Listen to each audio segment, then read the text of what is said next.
nous allons poursuivre cet épisode toujours avec les fonctions. Sauf que ici, nous allons apprendre à créer nos propres fonctions. Donc, bien que PHP propose des centaines et des centaines de fonctions, parfois il y aura pas ce que nous cherchons et il faudra écrire nous-mêmes nos propres fonctions. Donc, c'est une façon pratique d'étendre les possibilités offertes par PHP. Donc, en général, si vous effectuez des opérations un peu complexes que vous pensez avoir besoin de refaire régulièrement, il est conseillé de créer une fonction. Maintenant, nous allons découvrir la création des fonctions, bon, peut-être à travers deux exemples. Premier exemple, supposons que nous aurons besoin de travailler avec le carré des nombres dans notre projet. Et nous allons mettre en place maintenant une fonction qui va nous retourner le carré d'un nombre tout court. Comme ça, dans la suite du projet, euh, on va juste appeler la fonction lui passer nombre et puis on a le résultat tout court. Donc avant de se lancer en fait dans la programmation, nous devons nous poser deux questions. De quoi a besoin la fonction pour fonctionner? Permettez-moi la tautologie. Et après, qu'aurons-nous comme résultat? Dans notre cas, c'est-à-dire dans ce premier exemple, la fonction a besoin d'un nombre et elle va nous retourner le carré du nombre qu'elle a reçu comme argument. Qu'est-ce que je suis en train de dire concrètement en pratique? Ici, je veux créer une fonction, donc je vais écrire function, le nom de la fonction que je vais appeler carré, entre parenthèses. La fonction doit recevoir quoi? Je mets une variable, voilà, que je vais appeler nombre et je mets les accolades. Donc, il faut bien regarder comment est-ce que j'ai défini la fonction. En PHP, quand vous voulez déclarer une fonction, ou bien quand vous voulez définir une fonction, vous mettez d'abord le mot-clé function, et après, c'est-à-dire vous mettez function, après le nom de la fonction. Et si la fonction a besoin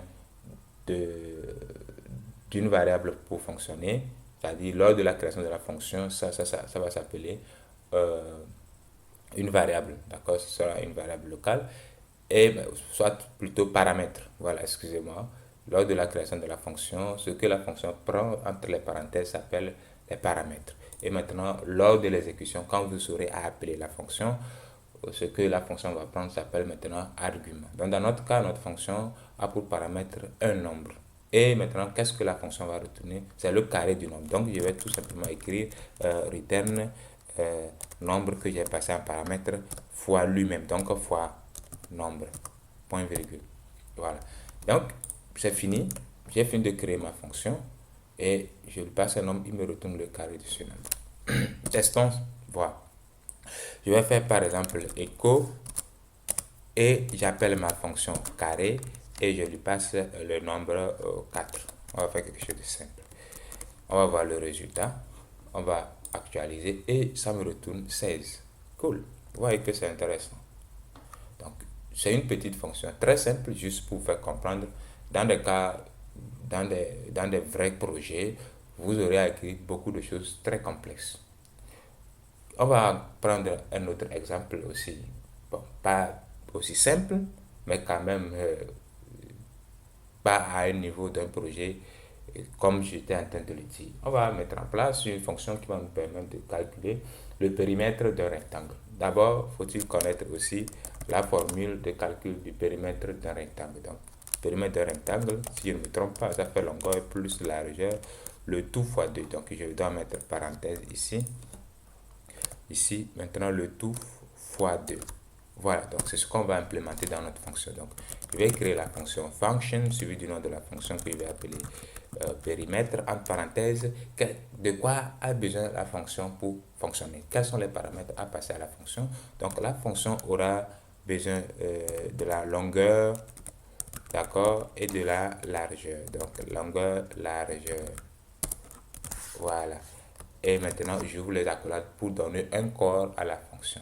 Donc, il suffit maintenant de faire return longueur plus largeur. Il faut que tout soit dans les parenthèses fois 2. Donc, c'est ce que la fonction doit retourner. Bon, on peut avoir plusieurs façons de faire ceci, hein. Au lieu d'écrire directement comme ça, vous pouvez juste déclarer une variable que je vais appeler résultat, par exemple, qui est égal à ce que j'ai écrit.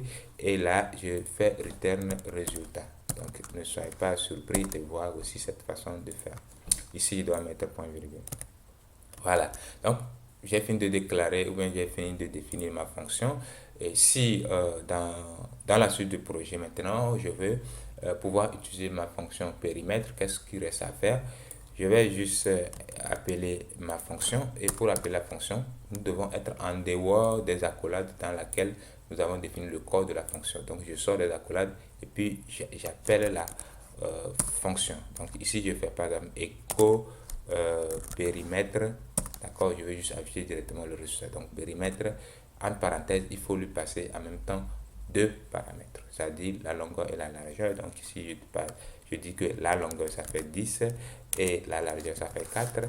Normalement, on doit s'attendre à longueur plus, c'est-à-dire 10 plus 4, ce qui fait 14. Maintenant, 14 fois 2, ce qui va donner 28. Donc, allons-y voir le résultat. J'actualise et voilà, ça m'affiche 28. Donc, dans tout le projet, si j'ai besoin de calculer, par exemple, euh, le périmètre d'un rectangle, c'est fini, j'appelle simplement ma fonction et puis je lui passe les arguments.